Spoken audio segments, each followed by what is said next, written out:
The Samsung Galaxy S24 Ultra embraces what it means to be Ultra, a phone that transcends the smartphone category. It offers more than any other phone and somehow manages to improve upon last year's Ultra in every way. The Galaxy S24 Ultra has better battery life, faster performance, and even better cameras, so you will also pay a bit more for the improvements. The new AI features are the only things that can slow this phone down, except for Samsung's aging and terrible software, which buries every exciting thing under layers upon layers of settings and menus. When you see the Ultra in action, it's worth the price, and some features are downright magical, but there's more room than ever for improvement at the top. The Samsung Galaxy S24 Ultra is more expensive at launch than last year's Ultra, and the difference is going to hurt more. The Galaxy S23 Ultra was already packed with features, and there's nothing so big and new in the Galaxy S24 Ultra. It just got a little bit better in a lot of ways. The real value could come down the road thanks to Samsung's promise to deliver 7 years of major Android and security updates. That length of long-term support was unheard of only last year, but now we have 7 years of support for the best Android phones, with Apple lagging behind offering only 5 years of support. Samsung can promise breathlessly, but until we get to year 7, we won't know if it will truly deliver. Apple has literally delivered on the long-term promise a dozen times already across a wide range of iPhones. Google and Samsung not once. There is already reason to be skeptical. Buried in Samsung's latest terms of service is a notice that the current slate of AI features may only remain free for a limited time. Frankly, we have no idea what that means, and it's too early to speculate. But it is weird in a way that seems like Samsung is building legal backdoors to weasel out of expectations. Apple doesn't do that, only time will tell if Samsung holds up. I bought a Galaxy S23 Ultra last year, trading a Galaxy S21 Ultra for it, and I am sad to report that trade-in deals and discounts at launch are not as enticing as they were a year ago. If you are trading up from last year's model, expect to pay hundreds over your trade value. I would still say it's worth making the leap just this once. Older phones are going to be left out of the newest AI features more and more with every update. That means values could plummet the first time Samsung delivers bad news and drops the features built-in on the Galaxy S22 Ultra or something even newer. Is this phone worth such a high price? If you are asking that question, you are viewing wrong review. You want the Galaxy S24 Plus, which is probably worth it. This is the Ultra, this is the extreme phone, the one that does what no other phone can do. You can't put a normal price tag on Ultra, it doesn't fit. The Galaxy S24 Ultra is indistinguishable from the Galaxy S23 Ultra, which doesn't mean there are no differences, but rather the changes are inconsequential. The speaker grills are different, the microphones moved a bit, but mostly the new phone looks like the old phone. That's too bad, because while Samsung's Ultra phone oozes a certain refinement, it isn't very interesting at a glance. A deeper inspection is rewarding. The black glass is layers upon layers of metallic paint, which gives the phone an eerie depth, especially in the ghostly natural grey titanium finish. The violet finish is my favorite, with a great contrast against the polished metal. Samsung pays great attention to detail when it comes to color, materials, and finish. Each color has a subtly hued frame that complements the new Gorilla Glass armor back. The titanium black is all black, while other color options age into warmer frame tones. Apple fans like to point out of the symmetry of their phone as a pinnacle of its design. Frankly, Samsung is more smart than symmetrical. I prefer having power and volume buttons on the same side. It means I don't fill my photo gallery with accidental screenshots every time I grab my phone. Like Apple, Samsung has opted for titanium on the frame this year, but it doesn't make as much difference as it does on my iPhone 15 Pro Max. The Pro Max managed to shed considerable weight this year versus last year, about half an ounce. The Galaxy Ultra, it's a single gram lighter at most. If you have never played with an Ultra, you really need to pick one up and pop the pen. Did you know the S Pen clicks? There is no reason for it. It could just pop out, spring-loaded, but instead the S Pen has a clicky top that is extremely satisfying. Oh, the S Pen is also motion sensing stylus with a Bluetooth camera remote button, but Samsung hasn't neglected the clicky top. Of course, the S Pen isn't just built for fun, it's one of the most surprisingly capable accessories ever. It is as precise as a professional drawing tool, not like a big, clumsy, rubber-tipped stylus that you can buy for an iPhone. It also has Bluetooth built in, so the side button can act as a remote control for other features on your phone, especially the camera. That's right, the Galaxy S24 Ultra ships with a remote camera shutter release, which is an accessory I actually bought to go with my Nikon DSLR. The Galaxy S24 Ultra is flat this year, ending a run of screen curvature that began with the double black diamond slope of the Galaxy Note Edge and subtly resolved itself into a signature Samsung look that refined and reduced the effect of the bezel around the edges. On the front and back, Galaxy S23 Ultra has gently rounded curves that make the phone feel much nicer to hold. The Galaxy S24 Ultra is more sharp, and though it isn't uncomfortable, it feels conspicuously big. The display on the Galaxy S24 Ultra is excellent, as good as you'd hope to find on a premier smartphone. It's huge, bright and colorful, especially using the vivid color tone option. There are plenty of adaptations for this display, including adaptive brightness and color tones that measure ambient lighting and adjust the display to look its best. In bright outdoor light, the display can boost to a stunning 2600 nits, which isn't quite the brightest you can find, but you won't need any brighter. Even more interesting might be the extra dim option. The Galaxy S24 Ultra can maintain good color fidelity even down at 1 nit of brightness. That's dim enough that you could almost check your messages in a movie theater, but then you'd be an extra dim ultra jerk, but you could.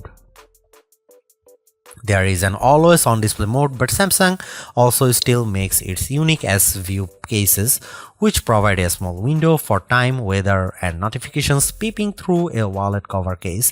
It's a very cool case feature that Samsung never abandoned, even if we haven't checked them out for a while. Could the Galaxy S24 Ultra display be any better? Absolutely. There are phone displays that can reach 144Hz refresh rate too, that may be faster than a human eye can actually see. It would be nice to Samsung to give up the fight against Dolby Vision on its phone displays and TV sets. If you watch a lot of Netflix shows, looks better when you compare a display with Dolby Vision against a display without.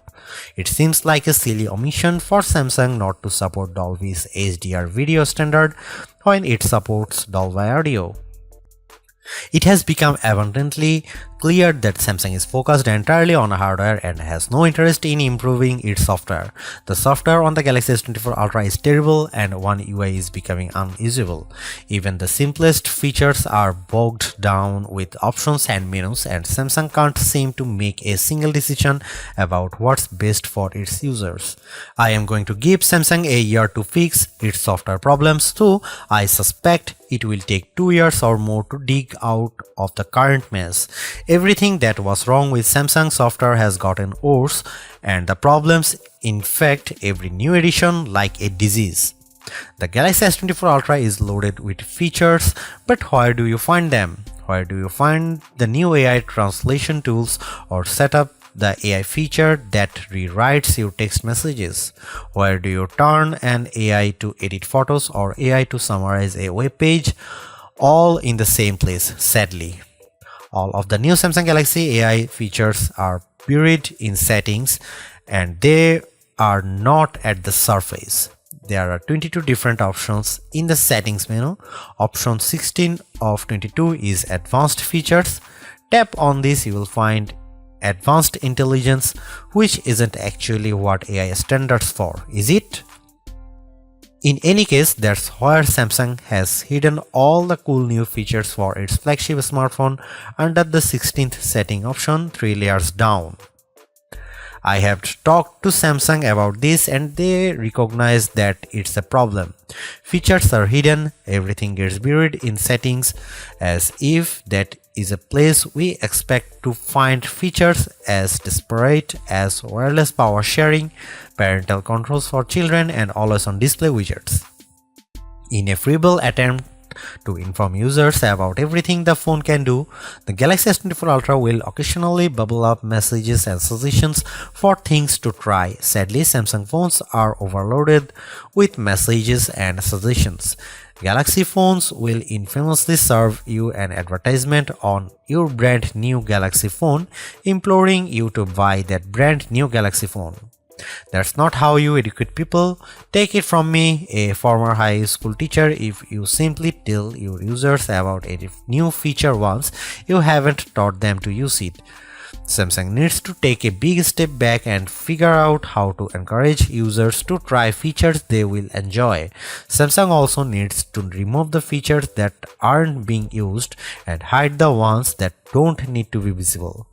As for the new AI features, they are a mixed bag of amazing magic and useless doggerel.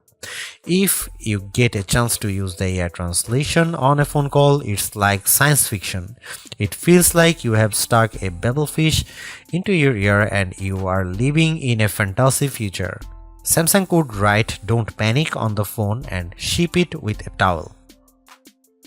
Other AI features are useful, but only to a point. The AI writing style feature can adapt your text messages to a variety of different styles, including a professional tone and more playful messages, replete with emojis and hashtags. In practice, the difference were not very useful, and I mostly just stuck with what I had written. Samsung also overpromised on this feature. I distinctly remember reps saying the phone would convert my words to Shakespeare, but I have seen nothing like this on my S24 Ultra. These writing style and translation features are built into the Samsung keyboard, so they work across multiple apps. Unfortunately, Samsung has utterly broken its software keyboard during my test period. I had some of the worst trouble with autocorrect and an on-screen keyboard that I have ever had. The keyboard would often capitalize words in the middle of a sentence for no reason, even worse.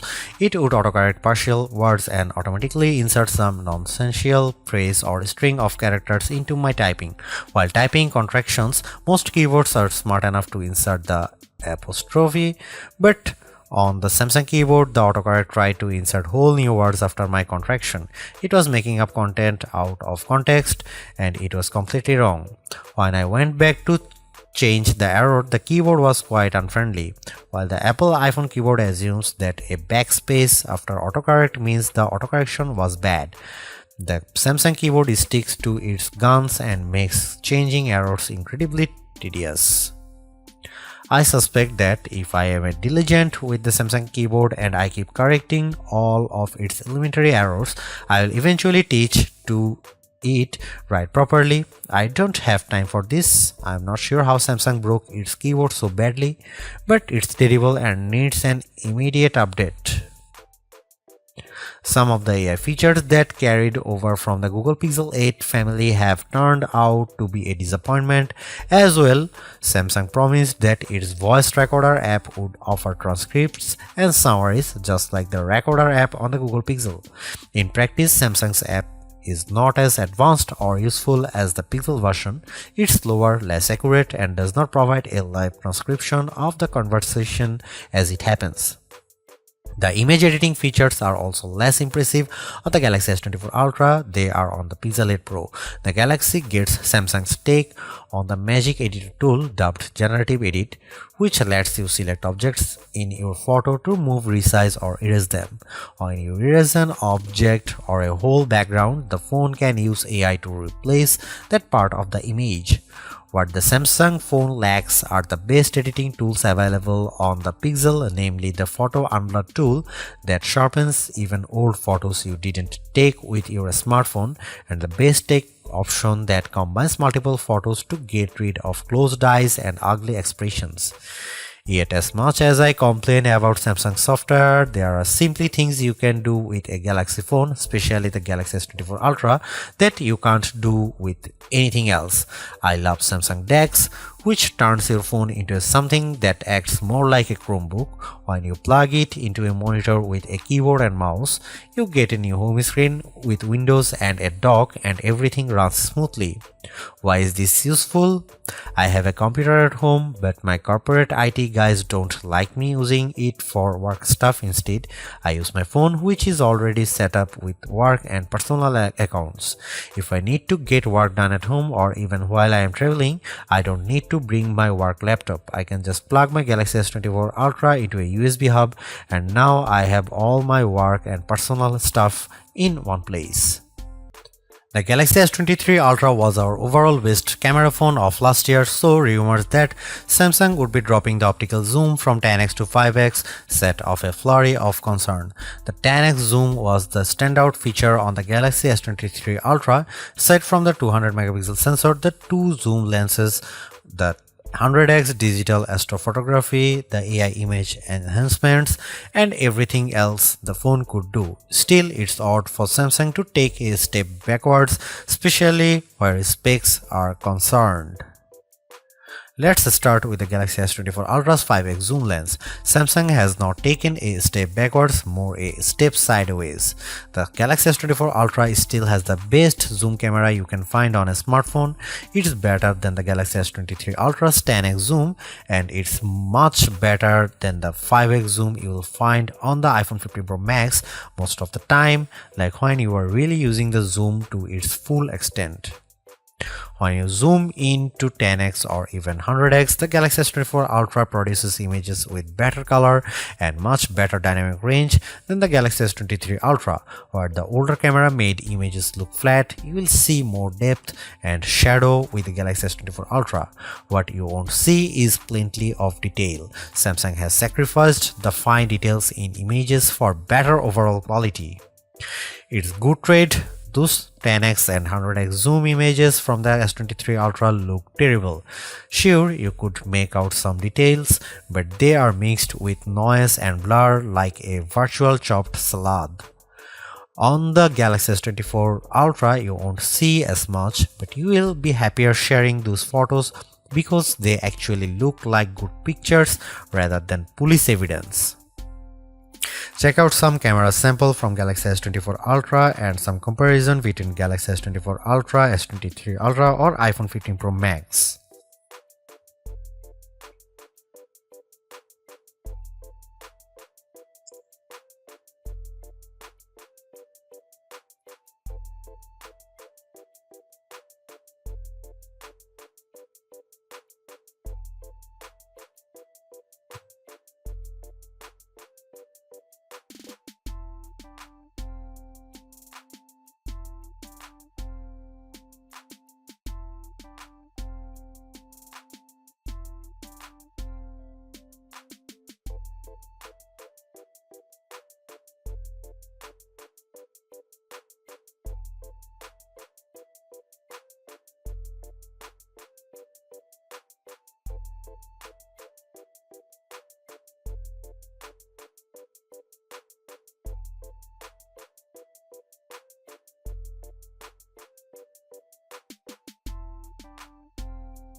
A refreshed design does not make a true upgrade. New features, new technology, and lifestyle enhancing alternations do.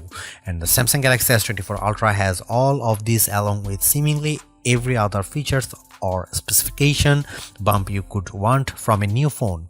Not only is it worth buying if you don't already own a Galaxy Ultra phone, I'd even say it's worth buying if you have a Galaxy S23 Ultra. It's really that good. Obviously, you don't need to upgrade your Galaxy S23 Ultra, but it's heartening to discover Samsung hasn't just sent out a vogue refresh of its most expensive non-folding phone this year, which is really what it did with the Galaxy Z Fold 5 over the Galaxy Z Fold 4. The Galaxy AI stuff is being pushed hard, and while some of it is worth your time, it's not a reason to choose the Galaxy S24 Ultra on its own. It's a combination of all its parts, from the amazing battery life to the genuinely improved camera, that makes it a must-buy. Although I say it's even worth an upgrade from the year-old Galaxy S23 Ultra, I do think you should mostly go into the Galaxy S24 Ultra with the intention of keeping it for years. Quite apart from Samsung's efforts to use more recycled materials, the software update commitment, the sheer ability of the device, and the price bump all shout, keep me in all. Honestly, I don't think you will tire of the Galaxy S24 Ultra or reach its full potential anytime soon.